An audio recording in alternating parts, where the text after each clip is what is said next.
Welcome to the Almost Productive Podcast, brought to you by New Boston Creative Group, a smaller but mighty marketing company based in Manhattan, Kansas.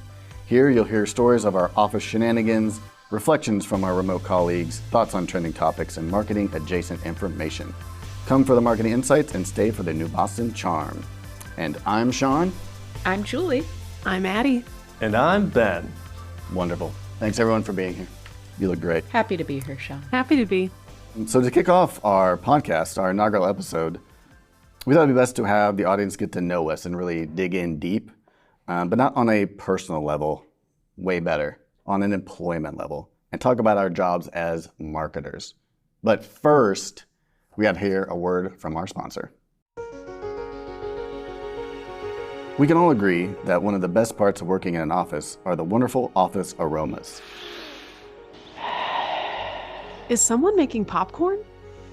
Yeah, it smells great. No, it's this new candle. Oh, wait, what? The new office-scented candles by Stankee Candle Company allows everyone to enjoy those constant, unending scents every day. Did someone microwave leftover fish? Damn it, Tammy, why would you buy that as a candle? Made with unessential oils and artificial materials, Stankee Candle guarantees odor authenticity. So even if you work remotely, you'll feel like you're back in the office. Mom, why does the house smell like sweat and anxiety? Office-scented candles by Stankee Candle Company. All right, so our first segment for today's podcast is a little bit of an office update, talk about some internal things going on with New Boston. And one of the things that we like to do here is in the kitchen, we have a board, dry erase board, where we write random questions that we like to have people answer. And today there was a fresh new question hot out the oven. And so I'm gonna hit you all up with it. Ponder, let me know what you think. Would you rather be a famous musician, actor, or athlete? I went with actor, and I liked that because it gives me a lot of versatility in what I can do with those like transferable skills. Like I can be an actor on TV or in movies. I can be a voiceover actor if I don't want to act like that. I could do stage performances. And so I liked the versatility of that. I worried about being an athlete. I feel like you can age out real quick for most sports. And as an actor, you can be, Dame Judi Dench and be in Cats in 2019 and do amazing. Right. So, yeah, my first thought was, what's the easiest route between the three? And I think it is actor. Athlete, you're having to practice, you're doing games. It's very stressful. I agree with you. Like, you get injured, you age out really quickly, even though you can make a lot of money. Same thing with musician, you have to put on shows and go on the road and perform. You could just be like a side character on a sitcom for 20 years and just make bank. And that sounds great. Or the voice acting I like too. I didn't even think about that. Those are all very good points. My gut instinct was to say actor because I have experience acting. Haha, good times. But I think I'm going to go with musician. The thought of standing on a stage and having thousands of people like singing along to words that you wrote, like that just seems like a really moving experience. So I think I'm going to say that. Also, anyone who has an EGOT has to be a singer. So like if I'm branching into this world of celebrity, then I'm going to aim really, really high and say maybe I can be an EGOT.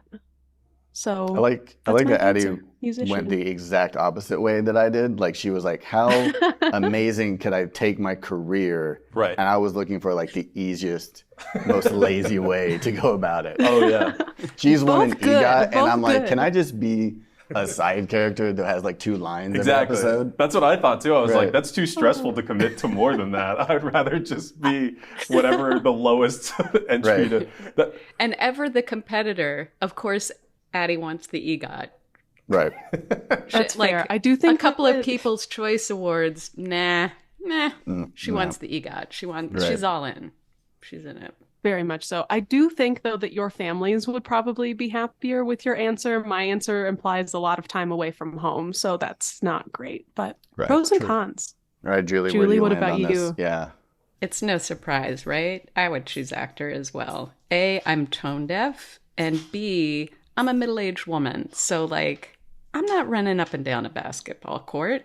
I'm in bed by 9. No way. So the next thing that I think it'd be good for us to cover, a very serious topic this time of year, is pumpkin spice. Luckily, this expert in Pittsburgh helped to narrow it down. So I'm gonna I'll sort of summarize this article that I found, and I want your guys' takes on pumpkin spice. This article from Pittsburgh, local marketing experts explain the pumpkin spice phenomenon. This from KDKA in Pittsburgh, money editor Joe Delano reports that pumpkin spice has become a bit of a marketing mecca at this time of year. I think we can all agree. And it's not just coffee that's getting the pumpkin spice treatment.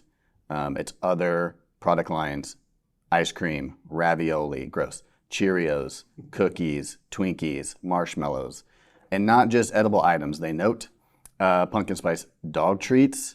They mentioned that the cats said no, but they had dog treats. So apparently cats have taste.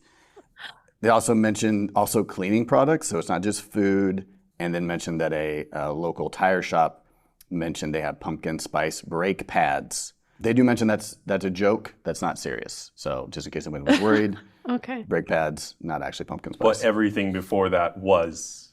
I think I so. could see it though. Everything else Like was if it's rubber and you brake and it like gives off a scent so that everyone actually. around your braking car gets a whiff of pumpkin spice. I could see that.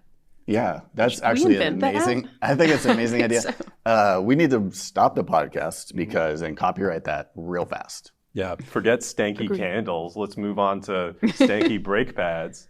Yeah, different smelling brake pads. As you brake, you get different. How has no one done this? This sounds This is genius and feasible. It's right there. Right. and feasible, right? A new trim level option. So they talk to a guy at Robert Morris University, Professor Jim Kerp, and he says, there's definitely a sensation and perception around this pumpkin spice thing, and it's really the very first stage of consumer decision-making process. We as consumers, we sense things, we perceive things, and pumpkin spice has a feeling of coziness and warmth. He harkens it back to the good feelings of pumpkin pie or grandmothers, and the retailers taking advantage of that to sell product at this time of year. It's a way to mark the season of the change of the season, and having a limited edition or a special item is a good marketing strategy. But he warns it's not for everyone because not everyone likes pumpkin spice. So if you're not doing it in a very authentic way and it comes across as being kind of kitschy and it doesn't make sense for your products, then that's not going to be good, which I would agree with that. Though I think we've found that brake pads somehow made it in and do make sense. That is not kitschy. Makes sense. That is Total something sense. we all need. Totally. Yeah. It's a perfect fit. And just to end the article, he mentions that that some people might skip the pumpkin spice deodorant while others grab that pumpkin spice lipstick. So, yeah, what are your thoughts on pumpkin spice? It is everywhere, and it can be oppressive, but maybe you like that. I enjoy authentic pumpkin spice, like pumpkin pie, pumpkin bread, happy to bake it, happy to eat it. Would I want to rub it in my armpit? No, I would not. So I'd take a hard pass on deodorant.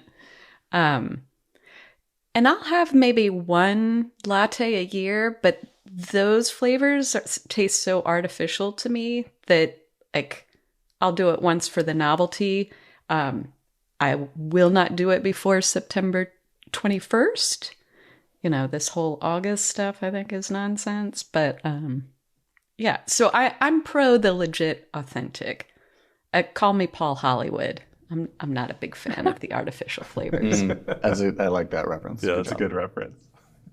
Yeah, I agree, Julie. For my personal consumption, I prefer like a pumpkin bread. I do love a pumpkin candle, but nothing too sickly sweet that is like syrup. Like, ugh, that's kind of disgusting. But a nice light pumpkin-y kind of herbal scent. Big fan. And Shawn, in the article that you read, you said cozy, and I think that's like at the heart of the whole thing. It's almost like putting up a Christmas tree. Like this nostalgia comes, it's fall, there are leaves falling. Even if you don't live somewhere where that happens, like you can bring in the pumpkin smell and you can get into the holiday spirit a little bit. So I think for a lot of people, that's the root of the cause. Mm-hmm. My fiance Adri and I are very all in on like Halloween and like spooky season and all that stuff. And she loves, like, we were the people that got the pumpkin spice creamer in August. Like I am lactose intolerant, so I can't drink it much. Like if I'm doing it, I'm like, wow, I'm doing this for her. Right. It tastes good. Don't get me wrong. Yeah, but I can't do it every day. Yeah. But she does, yeah, like she loves it. And we love the pumpkin candles as well. I think for me, for sure, it's those two sensations that make the most sense. The smell and the taste, but like there are obviously like aspects of the smell, like you don't want that smell to be there. Like I don't want to smell like a pumpkin pie. Maybe Adri wants me to smell like a pumpkin pie. Maybe I should invest in the deodorant. But yeah, we're all in for it. But yeah, there's some places where it makes a lot more sense, and then others where it does feel like a little like it's a meme, like it's a joke more than an actual product. Yeah, it's amazing how it's taken off so much. Like it seemed like a very specific thing that like has started a weird craze. And it's weird that it started with coffee as well. Yeah. Like, why was that the like match point of the craze?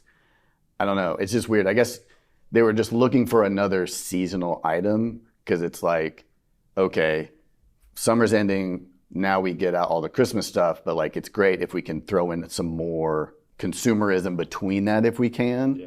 And like Halloween gets a little bit, but then now we've got like, oh, we can do pumpkin season and just really hammer that before we have to go into Christmas so we can like divide up how we market things. I have an armchair theory to Shawn's point about how it started with coffee and then exploded everywhere. And I think that it's capitalism at its finest. Starbucks really took hold of millennial women specifically who just the PSL, the pumpkin spice latte, it's back, it's here. Like that's my whole personality now. It's fall.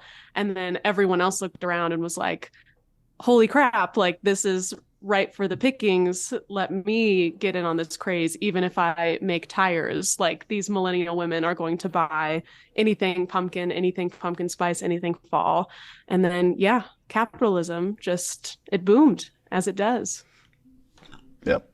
Live, laugh, love pumpkin spice. Awesome.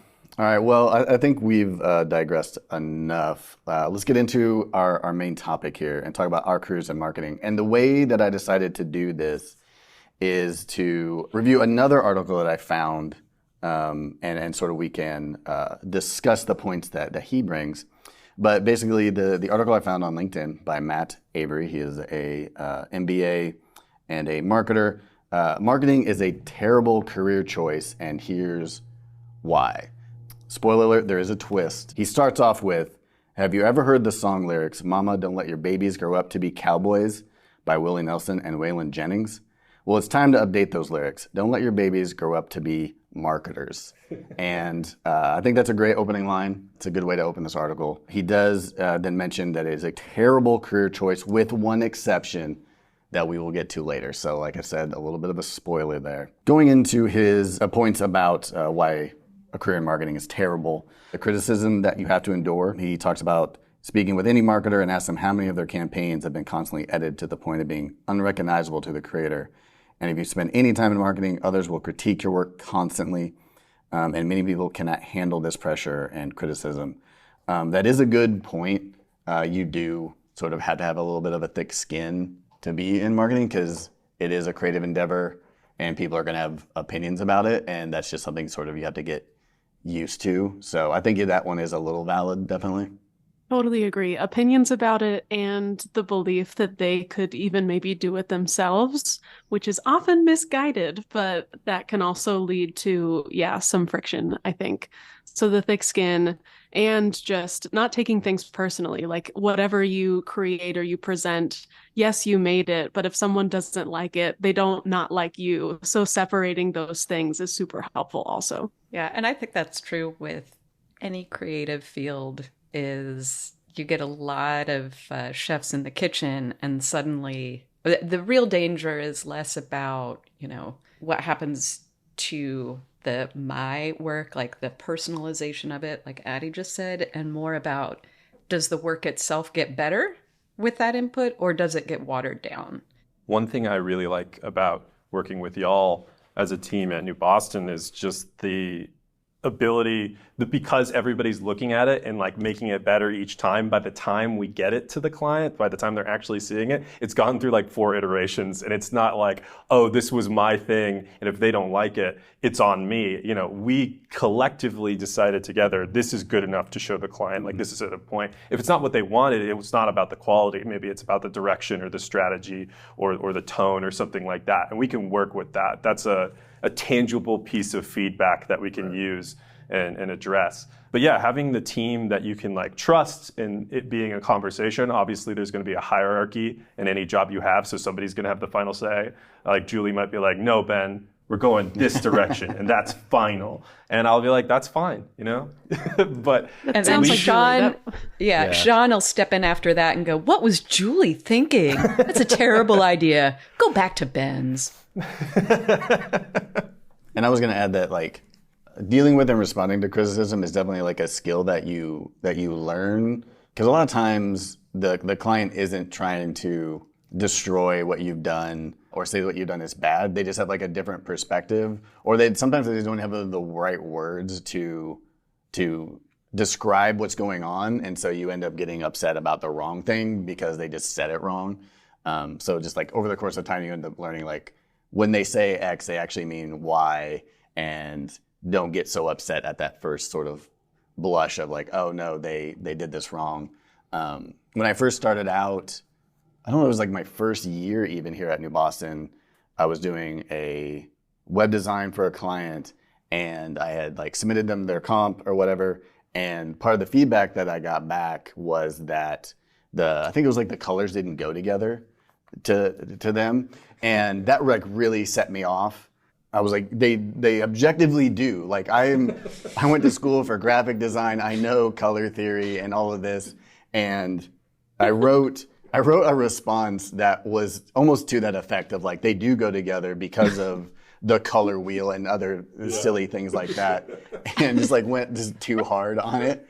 And I think what happened was the person that I responded to ended up like forwarding that to their boss, who then responded with like, that wasn't right. And so we had to like pump the brakes a little bit, say I'm sorry, and learn a lesson right then. Yeah. But that's not how you deal with criticism. The wavelengths of these particular hues are scientifically complementary. Right. I had a lot of dare you. figures and data to back it up, and that still didn't get through. No, yeah. So, but that's not what it was about, right? Like it was never about the wavelengths. Right. So, and I think to that point, Shawn, that's an important part of enjoying the people that you work with, because listen, sometimes clients can just be a pain, and we love them and they're wonderful and they're great, but sometimes they can be a spot of pain and suffering for us. So that's when you need a good group of coworkers to like vent a little bit, or be like, maybe you're misinterpreting this a little bit, like having a soundboard to kind of vent and talk things through with before sending the email with all of the data and the backup and the color hues. You can get talked down a little bit. Yeah, absolutely. And I also think part of our job is to translate. Like, clients are not in marketing, and it's one of those things that, you look at and you think, oh, I could do that.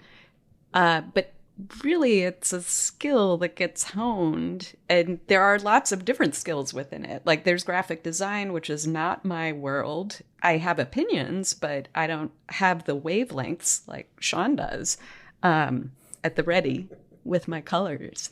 Yeah, I'm just going to interject. Our producer wanted to make sure that we had a disclaimer on this section that we love all of our clients any clients that we talk about are not the clients that you are. If you're listening, these are other clients. No, it's not you. That you have not heard of. Somebody else. Yeah, exactly. Yeah, don't worry about it. You don't know them. They go to another school. Don't worry about it. I thought that went without saying, but good. I'm glad that we made that disclaimer. Yeah. I knew exactly what you meant, Addie. Don't worry. We have your back. Well, exactly. Addie means those other agencies with their clients because yeah, we've heard the stories. Yeah. We've all heard the stories. Yeah. Horror stories. That's for another podcast. Absolutely. All the stories. I'm translating for Addie right there. That's the skill, gang. That's what we're talking about. Yeah. Round of applause for Julie. Perfect. Yeah, insert soft applause, Nick. There we go. The next point he makes on why not to be a marketer is the pressure. Deadlines are short, resources are scarce. You'll be expected to produce something that looks like a mixture of Apple, Nike, and Facebook, but with not the budget. And what most companies don't understand is the best marketing campaigns take months, if not years, to develop, test, alter, and improve before launch. And you'll be expected to accomplish everything the top companies do at the fraction of the budget and timeline. And that's sort of true as well. Like, clients have high expectations and they have whatever budget and timeline that they have. And so there always is an education process of like, yeah, we also want to do work that is as good as the top companies, but you just have to be realistic about how long that can take and how much that can cost, and you do your best to try to work within those bounds. One of the things that we do really well here is set expectations for clients up front and let them know, like, that's not in your budget, that's not feasible in this timeline. We do not kill ourselves, work overtime, work weekends, almost ever. Like, we try not to be that sort of agency. I know some people, that's what, they like to do that. They want that fast pace, but that's not our vibe. Agree. And on the flip side of that too, Shawn, like, if a client comes to us wanting something, this is the budget, expanding on that even. Like, if they just wanted a logo and a website and they have this budget, maybe there's room left over, and then we're very honest in saying, like, okay, actually, we only need this much of your budget for these projects. We see you have some wiggle room. Would you want to add on like a campaign or, whatever, like being honest about pricing. And I think that transparency is super helpful. I think in some situations too, it's been like, oh, you don't have the budget for all of that, but let's get you started with this.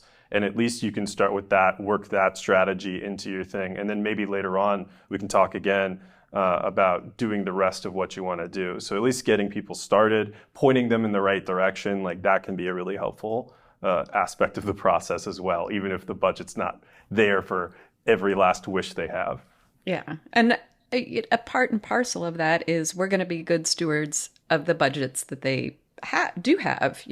Hey, we're a nonprofit. We don't have a lot of money, but we need help in these areas. Okay, let's figure out how we can help you do your work. Get your voice out there, be heard, be seen, be heard, be better. Yeah. That's our tagline. Hey. Oh, yeah, I was about to ask where that came from. That was really good. Did you just come up with that, Julie? That was really excellent. good. That was did. really Thank good. you. Thank you. Off the dome. So he's talked about criticism and pressure. I was curious, what are your guys' like least favorite parts of doing this job? Yeah, something we talk a lot in the content team, the digital team. We talk about our accordion. Oh, don't talk about it? Julie's giving me the no. I'm kidding.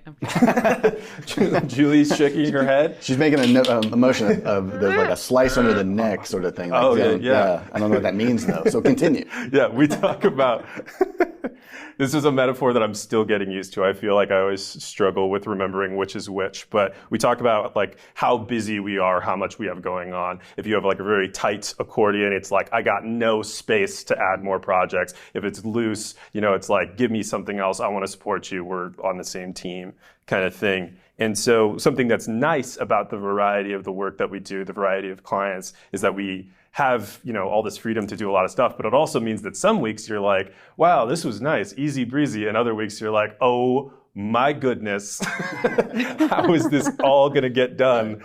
So that, at least for me, it's when you get into those weeks, like maybe, yeah, even just this week, I was just like, I'm so excited for the podcast, but it's also one of those weeks where my accordion is the tightest it's ever been. Yeah, because you have a lot of stuff. Yeah. I'm about to churn out some world-class polka this week. My accordion's so tight, I'm going to turn out world-class polka. Nick, we're cutting that. I say keep it. I liked it. Who is this character? Right, this is a good gotta, character. You got to name the character. Yeah, now, I think Julie. every character, if we come up with, we'll name them and then they can reemerge on the podcast later. World-class Agreed. polka player. Yeah. Terry. No last name, just Terry. Just like Terry. Cher or Terry. Madonna. Right. So Terry is a musician that I could be. I could rise to the top of polka music. There There you go. What about you, Addie? What's your least favorite part? That's really tricky. I mean, again, I'm just a cheeseball this episode, but it's really hard for me to think of anything. I don't know that there's a specific reoccurring annoyance. Like there are different things on different projects that can get tricky, whether it's some of the things we were just talking about when it comes to the proposal timeline, like if it's a really short, fast, like hot and heavy thing where we need this done tomorrow and the content needs to be polished and, like a really truncated timeline can be tricky, but those aren't super frequent. So I think, yeah, that's really my only answer is when the expectations aren't exactly aligned or, they're just like a really short timeline needs to be turned around quickly. That's kind of stressful. What about you, Julie? That's tough. I mean, every job has its frustrations. Every career, every company, every place you work, there's going to be stuff that you dislike. So I don't know that anything stands out about marketing, but I will say placing some digital ads on some platforms when they change their setup and have like 3 different ways to do the same thing and none of them talk to each other and they change frequently.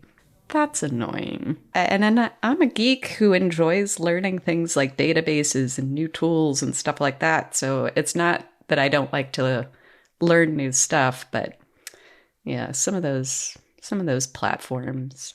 Some of those platforms, am I right? Let's bring in Terry. You are right.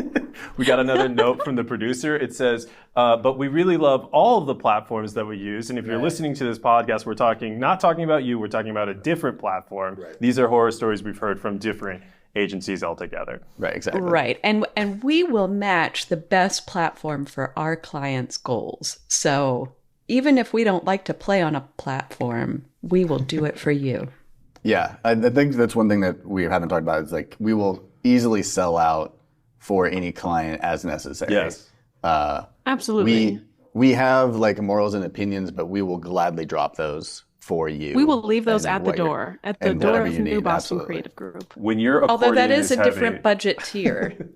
The leaving very the true. morals at the door Very will true. cost a little extra. Yeah. It does. It's not a lot extra. It's actually kind of, worrying how cheap we are to drop those. Yeah. Maybe we should talk Shockingly about it. low. Right, Yeah. but it does cut a little bit more.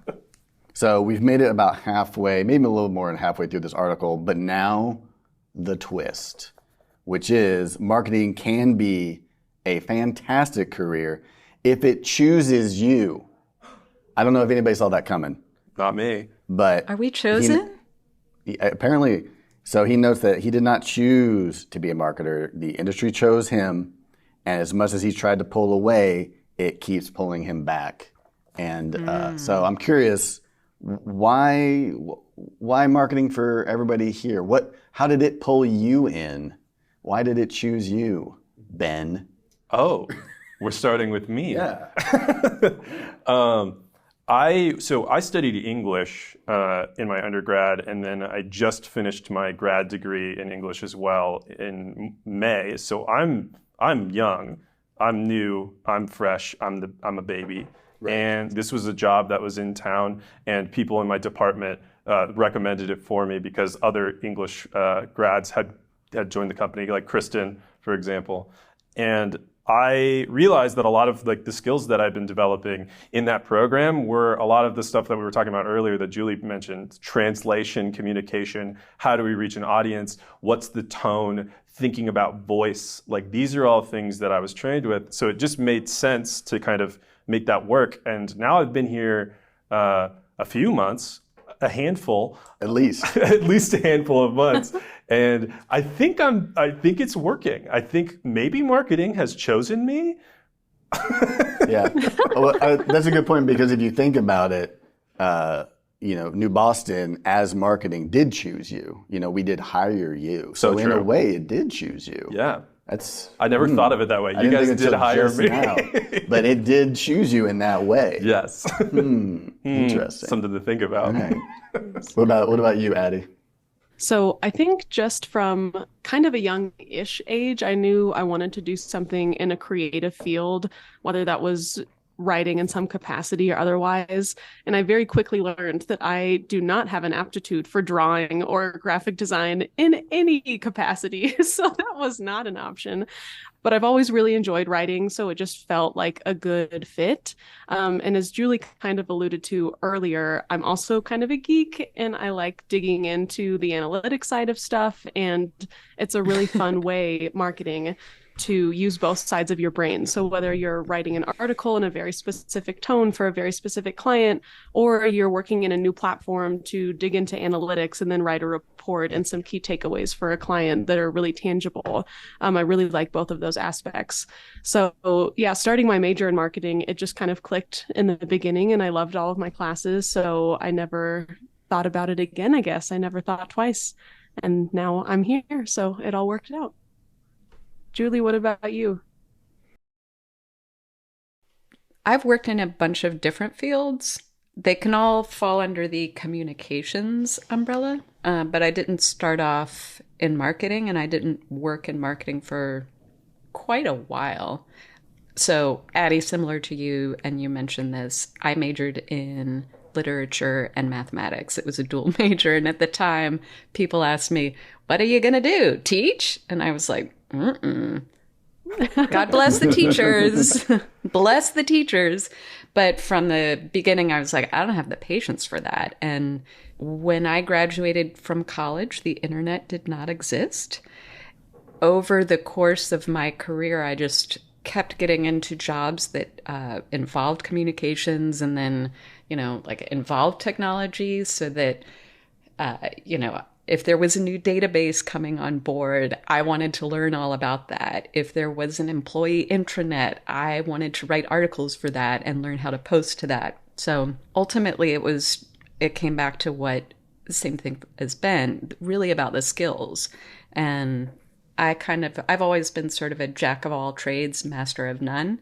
I like doing a lot of different things. So that's, in the love affair with marketing, that's what keeps me coming back. Aww. That's so sweet. And yeah, my background is in graphic design, which is already just like a little tied to marketing, just in and of itself, because like design and marketing go together quite well. And then I got my first job out of school at K-State, doing graphic design and like a little bit of web stuff, because it was real early, because I'm also old. And so the web wasn't quite the thing it is today. And was so a lot of self-taught on web stuff, and then an opening here at New Boston. And I became the web guy here and sort of just rolled with that. Following on through his article, he talks about how it is an exciting place to be, which I think we sort of touched on here. Making something unique and new for thousands or millions to view and judge is something few will ever experience. And once it's out there, people will ridicule it, trash it, and say they could do better. Yet, these people have never shown the level of vulnerability a marketer has. We bear our life's work on the most public stage. Releasing campaigns is exhilarating. I think that's kind of grandiose, but I get what he's saying. It is fun to have things out there in public and have people view it. I don't personally want people to ridicule and trash it. I'd rather they enjoy it and think that I'm awesome. But that's fine, to each your own. I was going to say, like, there's even part of me that would be satisfied if, like, a lot of it is just, like, they take it as, like, rote communication and it does its job and they never really even think of it. Like, in some cases, they just read it and they went, I got the information I needed, and they move on. And I was like, perfect. That's exactly what I was trying to do. Like, that can be satisfying, too. If people really like it and say it's funny. or get involved. Like we did the Higher Paths thing recently where we did the auditions for stuffed animal patients for an episode, and I got to write copy on that, and I got a lot of compliments. That was really nice because it was fun to write bios for stuffed animals. But at the same time, it's also cool to be like, especially when you're helping like a nonprofit or something, they just need to get that information out there to a lot of people. People are reading it, people are showing up to the events. Like that in itself, I think is like a nice feeling of success. Absolutely. And even if the public at large or, strangers on the street aren't stopping and taking pictures, even if a coworker, like if Julie says, "Hey, Addie, that was really good. Like, great job on this client." Like, that's huge. That means so much from people who are doing what we do every day. So even if it's internal, I think that feedback matters a lot. And then the next thing he comments on is you get to help great causes and small businesses. So he mentions that one of his clients is on nonprofit, and when they have a successful campaign that equates to helping have clean water, proper food, education, healthcare, job skills trainings, etc. And when our marketing campaign succeeds, more people have jobs to care for their families, which is one of the things that I also like about what we do is getting to know different clients at different levels and helping them in their business. And whether, they're a normal small business or a nonprofit, like it just makes you feel good to know that like you've helped either them succeed or a great cause succeed that you can believe in. That's one of the things I think I like the most about it. What are some other things maybe that we haven't touched on that you think is great about having a job in marketing? Anything we haven't covered that we want to? I don't know if it's marketing specific or just where we work, but like we have some amazing colleagues, and we're one of those places that it's a pleasure to come into work, or I should say log in because I'm a remote employee. But, I feel like the people we work with make this job a pleasure. Yeah, you guys are all pretty cool. Even me? Even Ben's pretty cool. Remains to be seen. Earlier when we talked about what we liked least about marketing, you were in the top 5. Sure. But if I'm not number 1, I feel like I'm making progress. That's ground I'm breaking. I'm getting to you guys. You guys are starting to like me, huh? Yeah, totally agreed. Like in any field, whatever you're doing, the people that you're working with, you're spending so much time with each other every day. Even Julie and I being remote workers, like we're on Zoom calls with y'all all the time, and we're interacting with clients and with you guys. So if we didn't like the people that we worked with, that would be a real drag. That would be such a bummer to come in and like dread meetings with people. So yeah, whatever field you're in, just to reiterate exactly what Julie said, the people matter so much.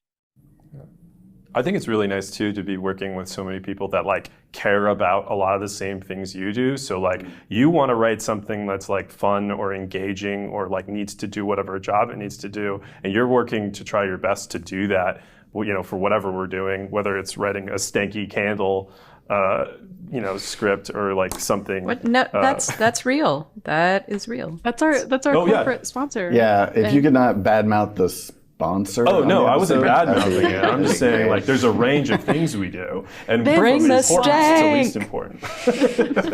Okay, so I'm back up to number 1 on the list. but no, it's nice that we can all kind of be on the same page and be like, no, yeah, like let's help each other. Let's make the thing the best it can be, and we're invested in those successes for ourselves, but also for each other. Right. We'll take it. Anything else on careers in marketing that anybody wants to touch on? Or do we feel like we got it? We covered it. We killed it. We got it. I do have one little nugget that I say almost every time when I'm talking to people who are curious about careers, and that is apply to jobs that are even remotely involved in the sphere that you want to be involved in. So I actually ended up working at New Boston because when I was a senior, I was only taking 2 classes. So I had tons of extra free time, and I was like, okay, Addie, you should probably get a job. Like, you can go find something to do to fill your time. So I applied to be the receptionist at New Boston, and I interviewed, and then they called me a couple of days later and they said, basically, we're not going to hire you to be our receptionist, but we would love for you to come in and do some intern work, basically. So I did, and then they offered me a full-time job when I graduated, and now they is us. So yeah, just apply to jobs that are even remotely in the world of what you want to be doing, and you never know what doors that could open. Yeah, that's good advice. Yeah, and I think too, I have my, there's not necessarily a straight path. So if my career has taught me anything, the detours are fine, or not knowing is okay. Just go for something and you will learn and grow and evolve as time goes on. And if you didn't, that would be kind of boring, right? So give things a shot, even if you don't have all the answers right off the bat. Wonderful. Well, I think with that, we can wrap it up. I was trying to look for a joke of the day to try to end this. So I found a website with a bunch of jokes. So I'm gonna say a couple that sort of stand out to me, and we can see which one of these are great, or we can keep them all in. Okay. So the first one: is there anything worse than when it's raining cats and dogs? Yes. Oh, did someone have a guess? No, I was just going to say no. And Yes. that's not a good answer to the joke. That's it, just no? Oh man, he got it. The answer is yes, hailing taxis. I thought that was pretty good. That's I thought that was pretty good. That's not bad. Right. I'm going to give that like a 6 out of 10. Ooh, I like that we Better rate. than Maybe we should do average. that. Rate. Okay, so that's a 6 out of 10. I think it's clearly a 6 or a 7 out of a 10 of a bad joke. This one might be, you know this one. Why shouldn't you trust trees? I don't know. They seem shady. That's a solid out of 10. Yeah. Solid And Ben Out gets of a 10. laugh. Ooh, a 4 our from video producer Nick in with a 4. Ouch. I'm going Ooh, to I say think this- 5. You get 5? Okay. I think this is a good one to end on. I'm just going to say the joke so there's no pause to answer. But my manager told me to have a good day, so I didn't go to work. Hello. Perfect. Yeah, that feels more like a zinger. Less Yeah, of right? like It's a a- good yeah. joke. Though it feels Right. like apples and oranges a little bit. Yeah. But I liked those. Did you have something at the end there? No. Nick gave that one a 12.5 out of 10, so I think that one wins. I think that's the winner. Perfect. I love it. Thank you for listening to this episode of Almost Productive. Before we go, we'd like to give a shout out to our producers, Nick and Molly, who work behind the scenes to make this podcast possible. If you'd like to learn more about what we do at New Boston Creative Group, you can reach us at newbostoncreative.com. You can also follow us on social media at New Boston Creative on Instagram and New Boston Creative Group on Facebook and LinkedIn. If you like this episode, please like, follow, subscribe, leave a review, share the podcast with your friends. And if you didn't like it, feel free to recommend this to your enemies. Tune in next time for more office shenanigans, thoughts on trending topics, and marketing adjacent insights. Until next time, we hope you have a productive day. Bye, everyone. Bye. This is me waving. Bye, everyone. This is audio wave. Audio only, but yeah, you can feel it. We're waving. We're waving.